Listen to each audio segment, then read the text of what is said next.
What's going on, everyone? So, earlier, before the season began, Rob Pelinka talked about how, he has faith in this roster. He wants to kind of spend the first 30 games, really get a look and really evaluate this team, right? That, yes, I want to make trades. They have said multiple times, Rob Pelinka in a press conference even said that he's willing to trade both first, but that they're going to be patient, right? They're going to remain patient, see what this team needs, see, what ends up developing on the trade front, but that they wanted to, more likely than not, it was going to be 30 games in before we ended up seeing any type of traction or any type of trade. And guess where we are? We are 30 games in. And guess what we know now? Basically all the same stuff we knew at the, last offseason and after last trade deadline, right? Nothing's changed. Lakers still need a athleticism. They still need a backup center. They still need an athletic guard, 3-and-D wing, right? Like everything that has been apparent the last few seasons is still very apparent. And it didn't take 30 games to kind of evaluate it. I think that was just kind of in part to kind of kick the can down the road, so to speak, to kind of, get people like, oh, well, okay, so 30 games in and then we'll know. And okay, it makes sense, right? We got a new coach and we got these players. And to an extent, I do get it. To an extent, I do. Like, you do have a new coach. You want to see what can develop, right? Can JJ kind of get, the most out of guy A or guy B, right? Like, can you figure out how to make, better defensive stances? So maybe Rui is able to be better defensively at the 3. I mean, I don't know how you can do that, but you never know, right? Point is I understand the logic of let's be patient here, right? And I've talked about, you need to be patient. And the Lakers, the only way you can be patient is if the Lakers are able to kind of maintain and stay in the thick of it. If the Lakers get too far behind the 8 ball, you're in trouble. But the more that you can kind of stay in the mix, the better and more patience you can have, because now you're coming from a point of like, hey, we would like rather than we need.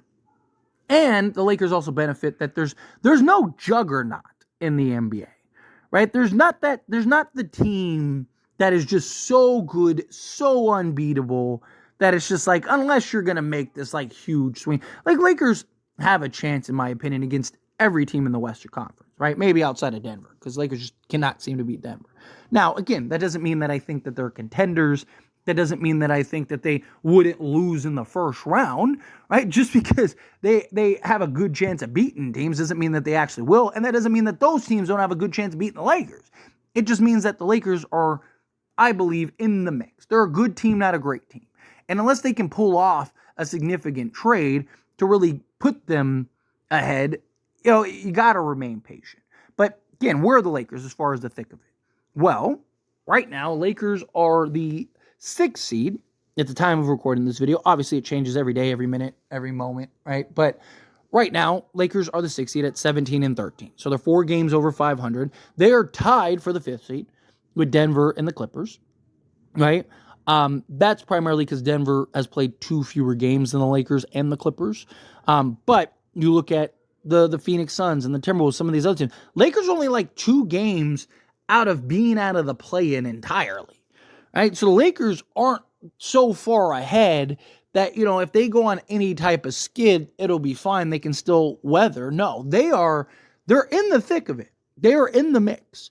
They are only 2 games out of really the 3rd seed. They're like 2.5 games out of the 3 seed and like 3 games out of the 2 seed. So they're not that far behind.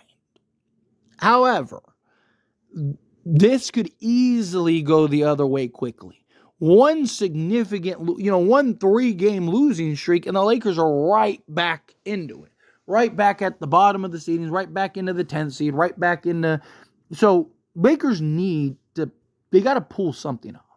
They got to find some type of move. They got to find some type of trade.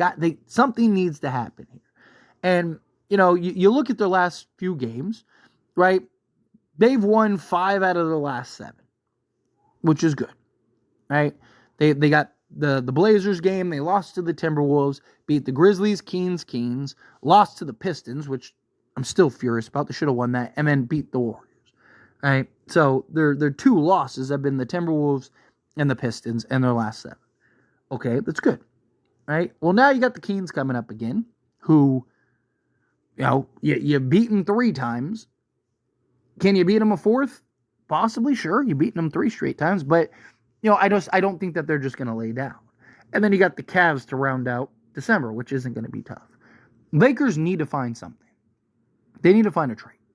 They got to pull something off because, the problem is that more and more teams are starting to get in the mix, and more teams are starting to kind of, fall, right? Like Jimmy Butler being off the market now. That hurts, right? Because now a lot of these teams are going to pivot and go a different direction. A lot of these teams are going to look to go and potentially add a 3-and-D wing, a Kuzma, Jeremy Grant, Cam Johnson, Dorian Finney-Smith is linked to the Grizzlies now, right? So, the Lakers, they're in a tough spot. But luckily, they have multiple needs.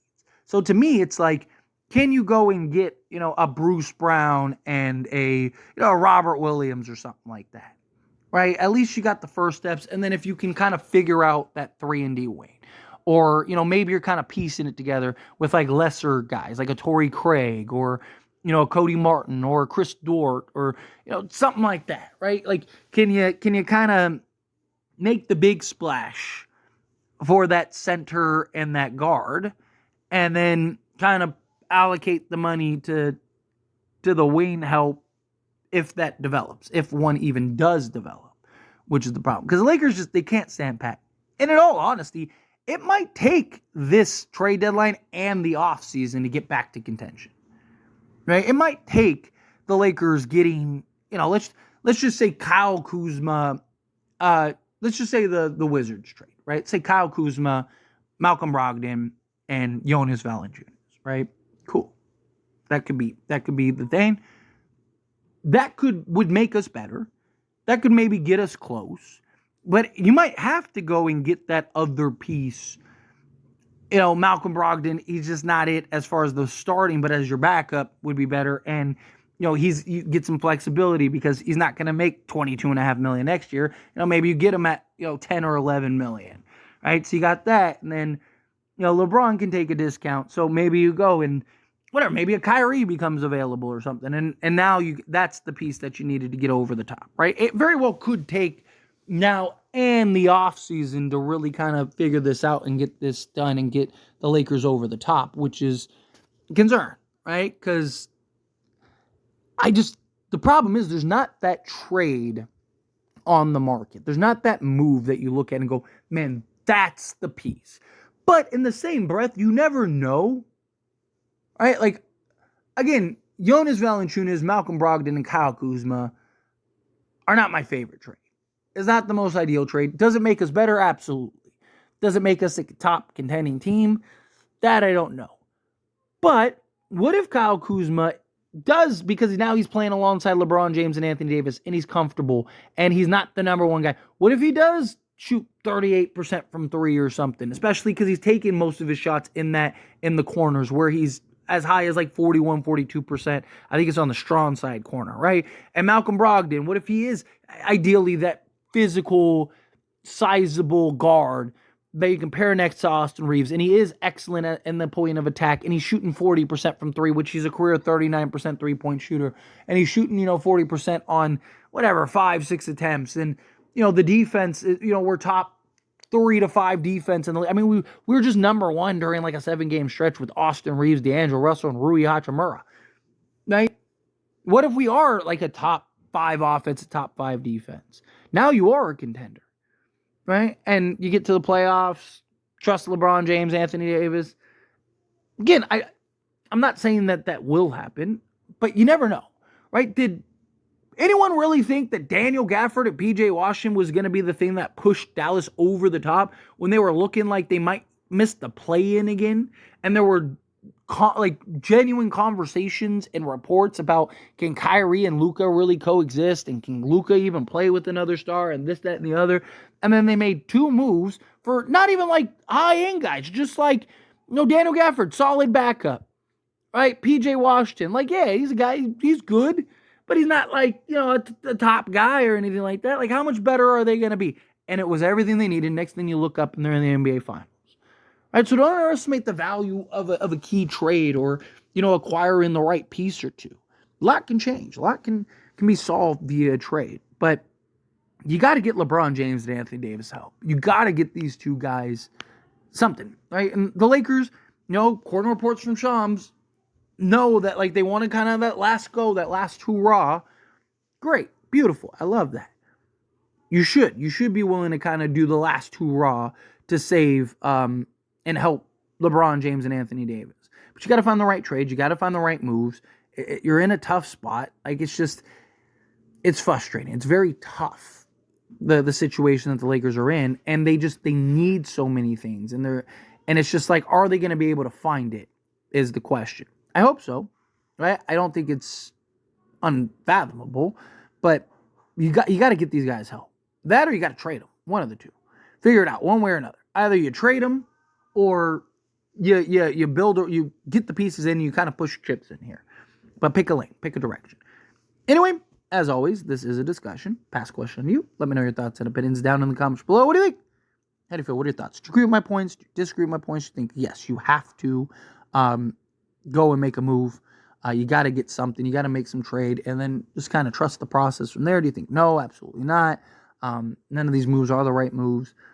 Lakers are cooked regardless. Again, however you feel, whatever your thoughts are. Either way, I would love to hear it. So let me know down in the comments below. That being said, if you haven't liked this video, hit that like button. Helps me a lot. So we enjoy these types of videos and I truly appreciate it. Not subscribe channel, hit that subscribe button. Turn on the bell notifications. Appreciate y'all. See you in the next one.